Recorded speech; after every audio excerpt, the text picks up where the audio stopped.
स्वागत है सबका मेरी कक्षा सब पढ़ो सब बड़ों में। आज की कक्षा में हम करेंगे अलंकार भाग 3 और आज हम करेंगे यमक अलंकार। कल हमने अनुप्रास अलंकार किया था। मुझे विश्वास है कि बच्चों को अनुप्रास अलंकार बहुत सरल और बहुत रोचक लगा होगा। तो आज हम करते हैं यमक अलंकार। यमक अलंकार क्या होता है? जहां पर एक शब्द एक से अधिक बार आए तथा प्रत्येक बार भिन्न भिन्न अर्थ दे, वहां यमक अलंकार होता है। एक बार फिर से ध्यान से सुनिए। जहां पर एक शब्द एक से अधिक बार आए तथा प्रत्येक बार भिन्न भिन्न अर्थ दे, वहां यमक अलंकार होता है। जैसे इन पंक्तियों को ध्यान से सुनिए। खग कुल कुलकुल सा बोल रहा। खग कुल कुलकुल सा बोल रहा मतलब खगकुल यानी खग वंश कैसा बोल रहा है? कुलकुल बोल रहा है। उसकी आवाज है कि वह कैसा बोल रहा है? कुलकुल। तो देखो इसमें यहाँ पे कुल कुल 3 बार आया है, लेकिन हर बार उसका जो है अर्थ अलग अलग है। एक बार कुल मतलब वंश और कुलकुल मतलब है चहचहाना यानी उसकी आवाज। फिर है काली घटा का घमंड घटा। काली घटा का घमंड घटा।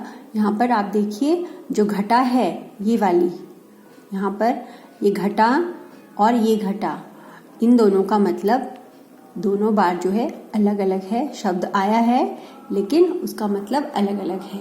तो काली घटा का घमंड घटा मतलब पहली बार है काली घटा मतलब बादल, और दूसरी बार घटा का मतलब है कम होना, यानी काले बादलों का घमंड कम हो गया।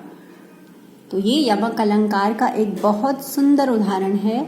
फिर है माला फेरत जुग भया फिरा न मन का फेर, कर का मन का डारी दे के मन का फेर। तो यहाँ पर जो है पहले वाले मन का की बात है हृदय का। माला फेरत जुग भया फिरा न मन का फेर मतलब माला फेरते फेरते भगवान का नाम लेते लेते जो है जुग भया, लेकिन मन में जो हमारी शंकाएं थी वो तो हमने पूरी ठीक से अपने मन को तो साफ किया ही नहीं। कर का मन का डारी दे। कर का मन का मतलब जो हाथ में हमने पकड़ी है माला जिसको हम जप रहे हैं। मन का फेर यानी अपने मन रूपी, मन में जो हमारे मन के हैं हमें उनको ध्यान में रखना चाहिए, यानी उनको फेरना चाहिए। हमें अपने मन को शुद्ध करना चाहिए, इसका मतलब ये है।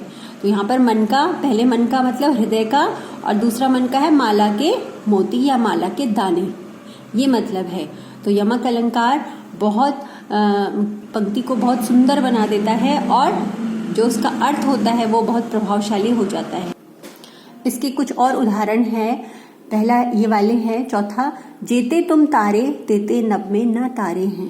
जेते तुम तारे तेते नभ में न तारे हैं। जेते तुम तारे, यहाँ पर तारे का मतलब है उद्धार करना।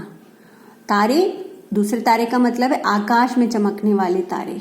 तो जेते तुम तारे तेते नभ में न तारे हैं। तो यह निश्चित ही किसी ऐसी प्रसंग की पंक्ति होगी जिसमें किसी व्यक्ति के उद्धार होने का बखान किया गया है कि इतने सारे उन्होंने उद्धार किया लोगों का कि उतने मतलब आसमान में तारे भी नहीं हैं।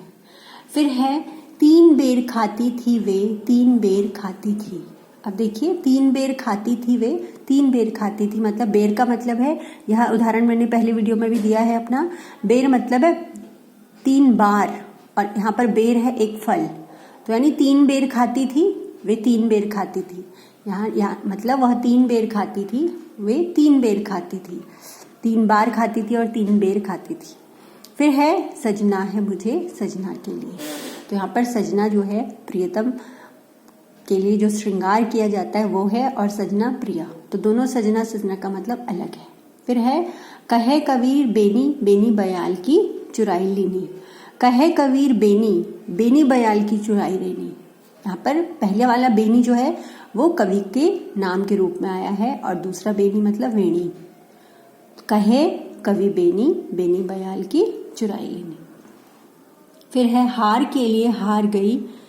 हार गले में पहने का आभूषण है और दूसरा है पराजित होना। तो हार के लिए हार गई यानी एक हार, गले के हार के लिए वह हार गई। तो ये सारे कुछ उदाहरण हैं यमक अलंकार के।